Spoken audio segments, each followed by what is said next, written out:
At dahil nga season na ng umibushi ngayon, pinatulong muna nila kami sa pagpitas ng mga umi. Magtatagalog pala muna ako sa vlog na to. Kasi sabi ni Juji, magtagalog ka naman pre para maintindihan ko. Kaya napilitan tuloy akong magtagalog. Itlog.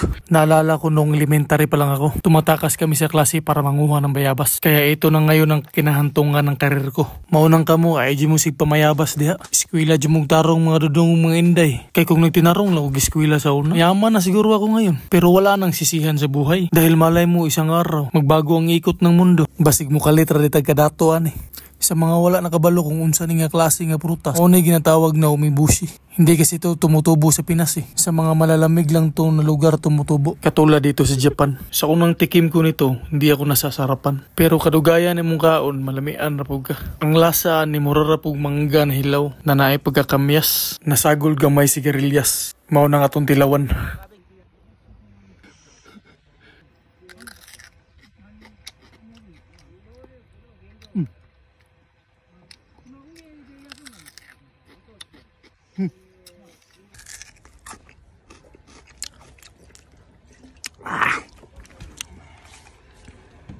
Diyan eh, aray ka to.